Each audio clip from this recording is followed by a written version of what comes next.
Donc, tu ne maîtrises pas encore l'avenir, mais tu maîtrises le grelier, c'est ça? Vous avez décidé d'aménager ensemble. Sauf que, quand vous aménagez ensemble, il n'y a rien dans la maison, dans l'appartement. Donc, il te demande de prendre le jeton dans votre activité pour aménager dans votre maison. Et toi, tu te dis, il y a un problème. Vu que vous n'êtes pas marié, tu n'as pas envie qu'ils prennent ce jeton-là pour aménager. Donc, la question que tu me poses, c'est de savoir si tu as raison ou pas, c'est ça? Oui, ma coach. Okay. J'aimerais savoir, oui. Mais quand toi-même, tu es aussi prudente là, comment tu peux te lever pour aller vivre avec un homme comme ça alors? Pourquoi ne pas rester chez toi et lui reste chez lui et vous vous étudiez vraiment? Et quand tu es sûre et certaine que c'est la bonne... Voilà, donc tu es encore chez toi. Nous ne vivons pas encore ensemble. Oui, mais l'appartement qui va aménager là, c'est pour que qui habite là-bas? Nous deux. Ok, c'est pour que vous deux vous habitez là-bas. Donc, on revient toujours au même problème. Je dis simplement que si tu n'as pas encore confiance en lui, parce que pour que tu puisses aménager avec un homme, c'est que tu as confiance en lui. Donc, si tu n'as pas confiance en lui, ça ne sert à rien d'aménager ensemble.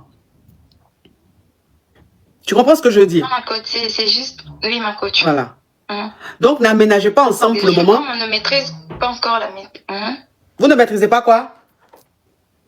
Étant donné que je ne maîtrise pas encore l'avenir, est-ce que je me... C'est vraiment obligé de pouvoir participer dans les achats et tout, alors que je ne maîtrise pas encore l'avenir, tout peut arriver.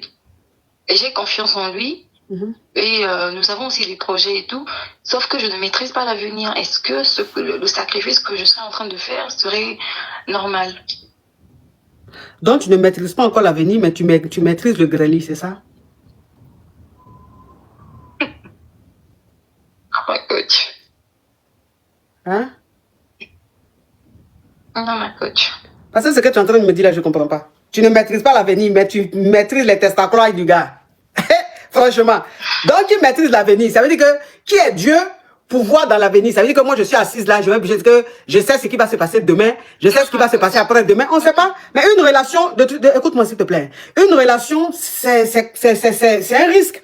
C'est-à-dire que quand tu décides de te mettre avec quelqu'un, de faire quelque chose avec quelqu'un, c'est un risque. Ça peut prendre comme ça peut ne pas prendre. Et la vie même est un risque. C'est-à-dire que si tu ne prends pas de risque, tu ne vas jamais y arriver. Donc si, à chaque fois, tu dois te dire, ben si j'aménage avec lui, est-ce qu'il ne va pas me trahir? Est-ce qu'il ne va pas me décevoir? Tu ne vas même plus vivre en ce moment-là. Ne grève même pas avec lui.